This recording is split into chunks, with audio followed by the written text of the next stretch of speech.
नमस्कार, FM news देख रहे हैं आप। मैं हूं आपके साथ अंजलि सिंह। बुलेटिन की शुरुआत करते हैं। जैसा कि आज सीएम योगी आदित्यनाथ का जन्म दिवस है और आज सीएम योगी आदित्यनाथ पूरे 50 साल के होने वाले हैं और इस खास मौके पर एफएम न्यूज की तरफ से भी तमाम शुभकामनाएं। तो इस मौके पर वाराणसी में भी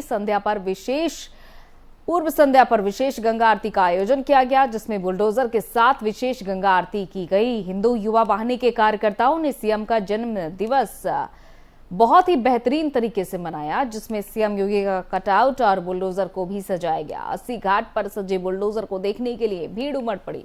कार्यकर्ताओं ने घाट पर अबीर से योगी आदित्यनाथ की रंगोली बनाई। वहीं घाट पर आए पर्यटकों ने सीएम के कटआउट के साथ सेल्फी भी ली।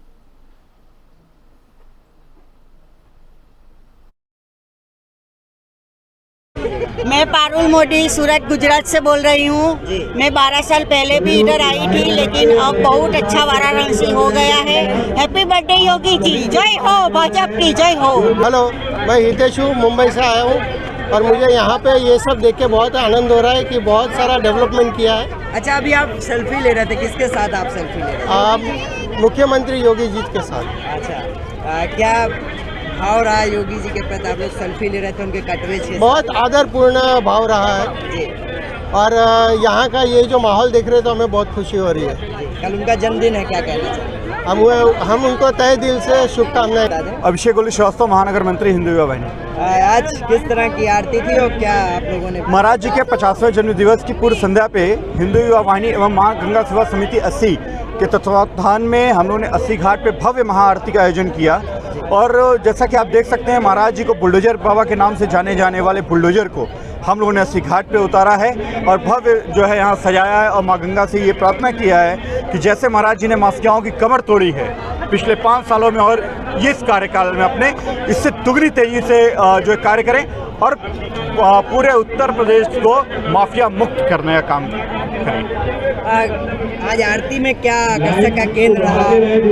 आरती में हम लोगों ने जैसे बुलडोजर लगवाया है, यहाँ पे बुलडोजर को सजाया है हम लोगों ने और महाराज जी का कटआउट लगाया है हम लोगों ने, तो ये काफी ज्यादा आकर्षक का केंद्र रहा है।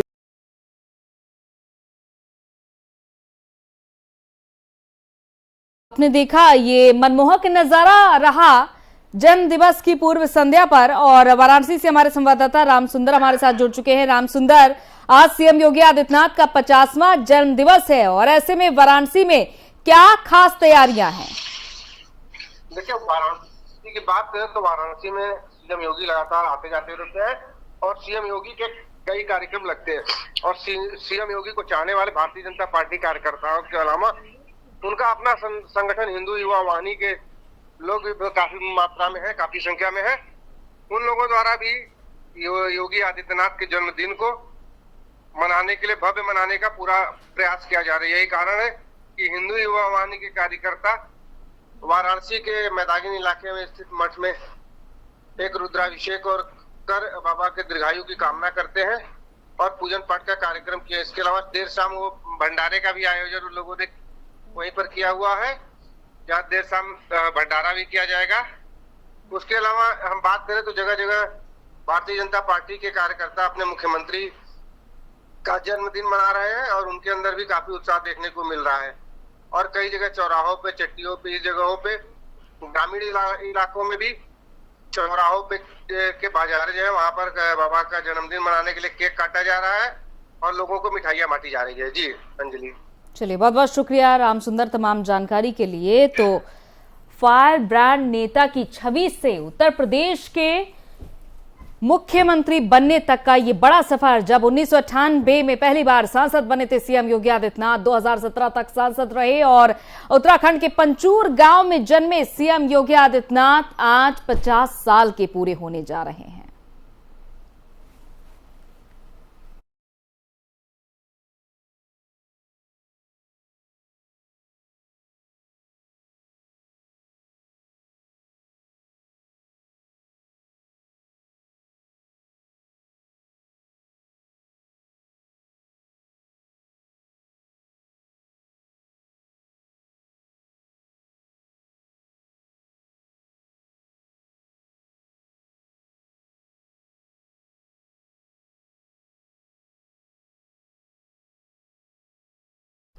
और कश्मीरी पंडितों के समर्थन में आम आदमी पार्टी उतरी है। कश्मीरी पंडितों के लिए आज जंतर मंतर पर प्रदर्शन करेगी आम आदमी पार्टी। 11 बजे जंतर मंतर पर आम आदमी पार्टी प्रदर्शन करेगी।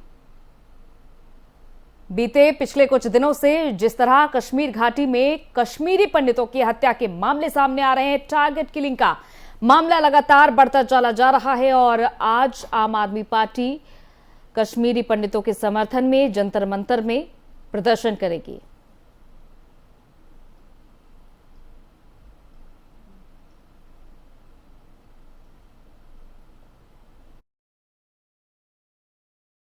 और हम लोग केंद्र सरकार की इस पॉलिसी का, केंद्र सरकार के इस फेलियर का, केंद्र सरकार की इस नाकामी का हर लेवल पर विरोध करते हैं, इसकी निंदा करते हैं और कश्मीरी पंडितों के साथ खड़े रहते हुए केंद्र सरकार के विरोध में और केंद्र सरकार की नाकामी के विरोध में जंतर मंतर पर हम सभी लोग इकट्ठा होंगे और कश्मीरी पंडितों के साथ और कश्मीरी भाइयों। ओडिशा कैबिनेट के सभी मंत्रियों ने एक बड़े फेरबदल से पहले इस्तीफा दे दिया है। सूत्रों के मुताबिक आज नए मंत्री राजभवन में शपथ ले सकते हैं। बृजराज नगर उपचुनाव में बीजेडी की भारी जीत और नवीन पटनायक सरकार के 5वें कार्यकाल के 3 साल पूरे होने पर राज्य मंत्रिमंडल में संभावित फेरबदल की अटकलें तेज हो गई थी। बीजेडी ने पार्टी उम्मीदवार अलका मोहंती के प्रचार के लिए बृजराज नगर में लगभग 1 दर्जन मंत्रियों और 25 से ज्यादा विधायकों को लगाया था। सूत्रों के मुताबिक नेताओं ने वहां बहुत मेहनत की क्योंकि वो ये भी जानते थे कि फेरबदल के दौरान पार्टी नेतृत्व तो उनके काम पर विचार कर सकता है। सूत्रों की माने तो कुल 20 मंत्री ऐसे हैं जिन्होंने विधानसभा अध्यक्ष के पास अपना इस्तीफा सौंप दिया है। 2024 में लोकसभा के साथ साथ ओडिशा में विधानसभा के लिए भी चुनाव होने और अब देखना यह है कि पटनायक अपनी सरकार में किस किस नए चेहरे को तरजीह देते हैं। जानकारी के मुताबिक आज 12 बजे नए मंत्री शपथ ग्रहण करेंगे।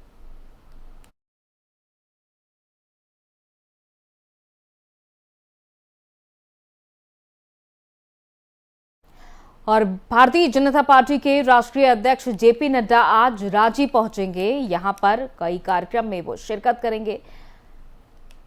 तो मोरहाबादी मैदान में आदिवासी रैली को भी संबोधित करेंगे नड्डा। पार्टी अधिकारियों ने बताया है कि रैली में राज्य के विभिन्न हिस्सों से जनजाति लोगों की भारी भीड़ जुटने की संभावना है। बीजेपी के प्रदेश अध्यक्ष और राज्यसभा सदस्य दीपक प्रकाश ने बताया कि नड्डा पार्टी के राष्ट्रीय अध्यक्ष बनने के बाद पहली बार रांची आ रहे हैं। रांची के मोरहाबादी मैदान में आदिवासी रैली को संबोधित करेंगे। रैली को संबोधित करने के बाद नड्डा प्रदेश बीजेपी कार्यालय में आयोजित कार्यक्रम में शामिल होंगे। साथ ही जेपी नड्डा प्रदेश कार्यालय से चतरा और जामताड़ा में बने नवनिर्मित जिला बीजेपी कार्यालय का ऑनलाइन तरीके से उद्घाटन करेंगे और इस दौरान नड्डा राज्य के 6 जिलों में बनने वाले जिला बीजेपी कार्यालय की भी आधारशिला रखेंगे।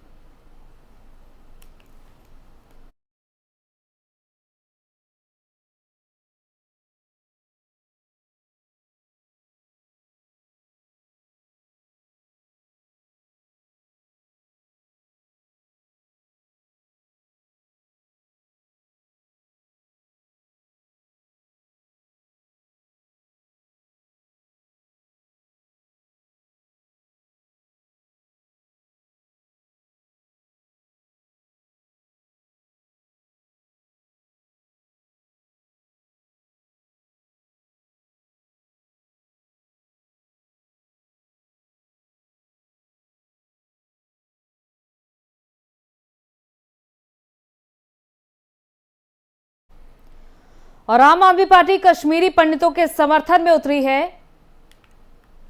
कश्मीरी पंडितों के लिए आज जहां जंतर मंतर में आम आदमी पार्टी विशेष प्रदर्शन करने जा रही है।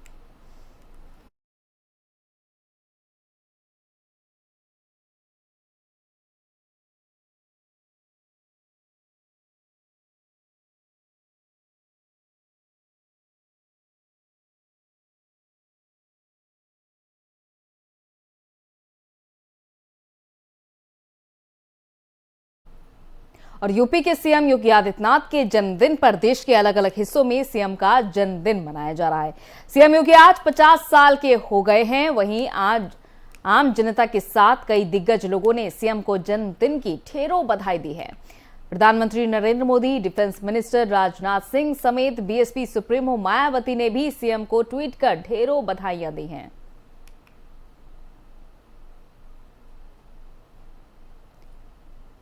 तो योगी आदित्यनाथ के 50वें जन्मदिन को और भी ज्यादा खास बनाने के लिए जहां एक तरफ वाराणसी में साज सज्जा देखी जा रही है, उनके कटआउट लगाए गए हैं बुलडोजर के साथ साथ, तो वहीं अयोध्या में भी 51 क्विंटल का विशेष लड्डू बनाया गया है।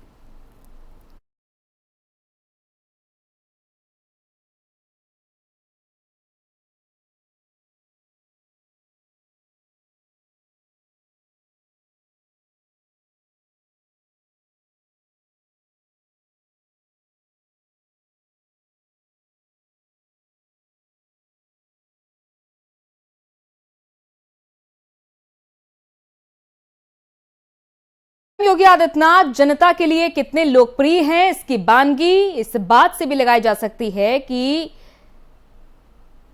सीएम योगी आदित्यनाथ की हर जगह तस्वीर लगाई गई है, जहां पर लोग उनके साथ सेल्फी लेते हुए दिखाई दे रहे हैं। कटआउट के साथ, बुलडोजर के साथ वाली तस्वीर के साथ भी लोग फोटो खिंचवाते हुए नजर आ रहे हैं।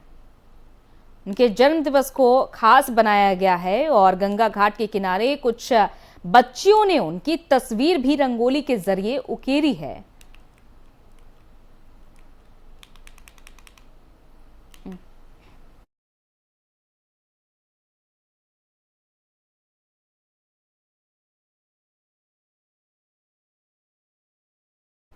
और आज देश भर में विश्व पर्यावरण दिवस मनाया जा रहा है। पीएम मोदी भी इस कार्यक्रम में शामिल होने जा रहे हैं। मिट्टी बचाओ आंदोलन पर आयोजित कार्यक्रम में पीएम नरेंद्र मोदी शामिल होंगे। विज्ञान भवन में सुबह 11 बजे यह कार्यक्रम शुरू होगा। कार्यक्रम के दौरान पीएम मोदी मौजूदा लोगों को संबोधित भी करेंगे। तो आज हर कोई पेड़ पौधे लगाकर पर्यावरण दिवस मना रहा है और इस खास अवसर पर मिट्टी बचाओ आंदोलन भी शुरू किया जाएगा, जब खुद पीएम नरेंद्र मोदी अपने हाथों से पौधे लगाएंगे।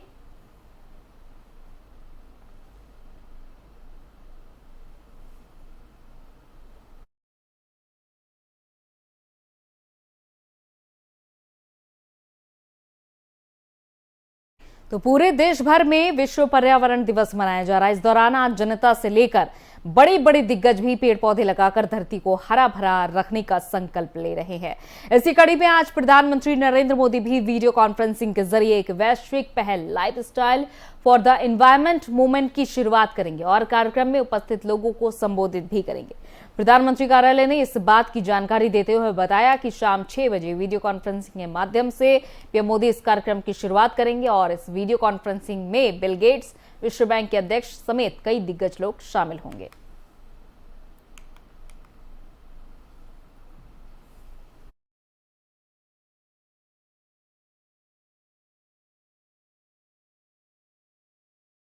और कार्ति चिदंबरम ने निचली अदालत से निराशा मिलने पर अब दिल्ली हाई कोर्ट का रुख कर लिया है। कांग्रेस सांसद कार्ति चिदंबरम को चीनी नागरिकों को वीजा दिलाने के लिए एक घोटाले से जुड़े मामले में अग्रिम जमानत देने से इनकार कर दिया था निचली अदालत ने, जिसके बाद कार्ति चिदंबरम ने अग्रिम जमानत के लिए अब दिल्ली हाईकोर्ट का रुख कर लिया है। जानकारी के अनुसार चिदंबरम की जमानत याचिका पर दिल्ली हाईकोर्ट सोमवार को सुनवाई कर सकता है। चीनी वीजा घोटाले से जुड़े मनी लॉन्ड्रिंग का मामले में कांग्रेस सांसद कार्ति चिदंबरम ने अग्रिम जमानत की मांग करते हुए दिल्ली उच्च न्यायालय में एक याचिका दायर की है। कार्ति चिदंबरम ने दिल्ली की निचली अदालत के आदेश को चुनौती देते हुए दिल्ली हाईकोर्ट का दरवाजा खटखटाया है। इससे पहले राउज एवेन्यू कोर्ट ने सीबीआई जज M.K. नागपाल ने कार्ति चिदंबरम, S. भास्करमन और विकास मखरिया की ओर से दायर किए गए आवेदनों को खारिज कर दिया था।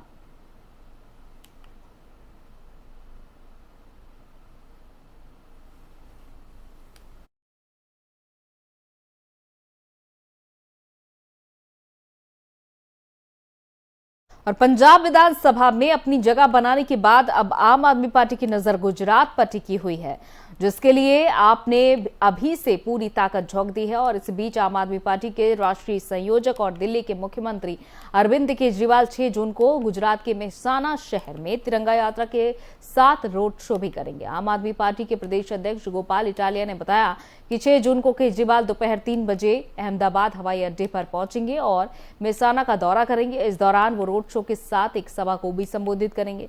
दिल्ली के मुख्यमंत्री की 3 महीने में गुजरात की चौथी यात्रा होगी, जहां इस साल दिसंबर में चुनाव होने हैं। सीएम केजरीवाल मेहसाना में एक भव्य तिरंगा यात्रा करेंगे, जो शहर के नगर पालिका शॉपिंग सेंटर से शुरू होगी और रोड शो के दौरान लोगों को संबोधित भी करेंगे।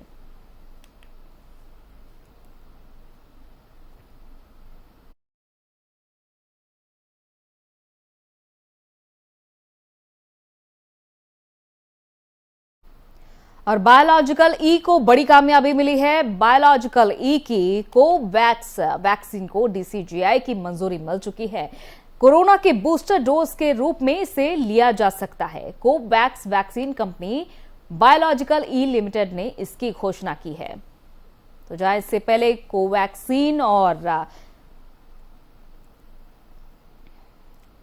बूस्टर डोज का भी अब जिक्र हो रहा है। कोविशील्ड और कोवैक्सीन के बाद अब बायोलॉजिकल ई लिमिटेड ने कोवैक्स को भी लॉन्च कर दिया है और डीसीजीआई की ओर से मंजूरी भी मिल चुकी है।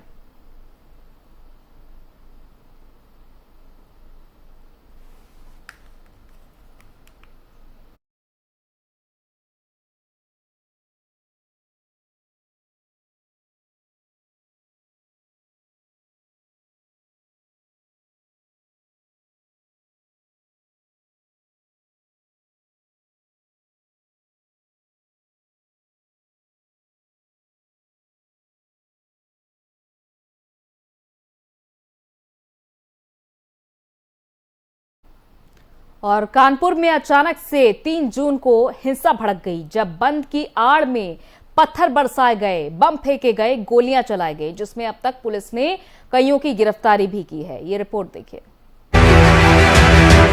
1, 2, फिर 3, लगातार एक के बाद एक बम धमाकों की आवाज। चारों तरफ बरस रहे थे ईंट और पत्थर। धोखा मत खाइएगा, ये तस्वीरें 3 साल पहले वाले कश्मीर की नहीं हैं। ये है उत्तर प्रदेश का कानपुर। तारीख थी 3 जून, जब राष्ट्रपति रामनाथ कोविंद, पीएम नरेंद्र मोदी और सीएम योगी आदित्यनाथ एक साथ एक वक्त पर कानपुर में मौजूद। जाहिर है कार्यक्रम भी पहले से तय था और सुरक्षा के कड़े इंतजामात तो होंगे ही। लेकिन ये क्या, इन्हीं कड़े इंतजामों के बीच सोची समझी प्लानिंग को अंजाम दिया गया। दरअसल कानपुर के संगठन MMA जौहर फैंस एसोसिएशन ने बीजेपी की प्रवक्ता नुपुर शर्मा के पैगंबर मोहम्मद पर आपत्तिजनक टिप्पणी का विरोध करने के लिए मुसलमानों से कारोबार को 3 जून को बंद रखने की अपील जारी की थी। इस अपील से जुड़े वायरल पोस्टर में ये भी लिखा गया था कि गैर मजहबी भाइयों पर बंद के लिए कोई दबाव नहीं डाला जाएगा। नमाज के बाद कुछ लोगों ने वहाँ की दुकानों को बंद कराने का प्रयास किया, जिसका विरोध दूसरे पक्ष के लोगों ने भी किया और इस बात को लेकर आपस में टकराव हुआ। पत्थरबाजी की घटना हुई, पथराव के वीडियो वायरल होने लगे। पुलिस ने पथराव करने वाली भीड़ को काबू करने के लिए लाठीचार्ज किया और आंसू गैस के गोले भी छोड़े। इलाके में पुलिस बल की मौजूदगी बढ़ाई गई और पूरे एरिया को कुछ इस तरह से पुलिस ने नियंत्रण में ले लिया। फिलहाल सूबे के मुखिया सीएम योगी आदित्यनाथ ने दंगाइयों पर गैंगस्टर एक्ट के तहत कार्रवाई करने और आरोपियों की संपत्ति जब्त करने के निर्देश शुक्रवार को ही दे दिए थे। कहा यह भी जा रहा है कि जो भी दंगा भड़काने का आरोपी है, उसके घर पर बुलडोजर भी चलेगा। अब देखना ये होगा कि क्या इस पूरे मामले में कोई सियासी कनेक्शन भी निकलकर सामने आता है। Special desk FM news.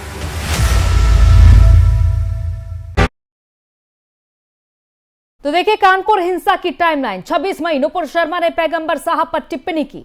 इसके बाद 27 मई नुपुर के बयान के खिलाफ कानपुर में पोस्टर लगाए गए।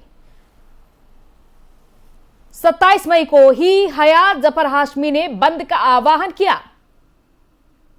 हयात ने जेल भरो आंदोलन का आह्वान किया 28 मई को। 29 मई मुस्लिम इलाके के हजारों लोगों ने हयात को समर्थन किया। 30 मई हयात ने मुस्लिम समुदाय के लोगों के साथ बैठक की। 3 जून दुकानों को जबरन बंद कराने से हिंसा भड़की। 4 जून मुख्य आरोपी हयात को एसटीएफ ने लखनऊ से गिरफ्तार किया।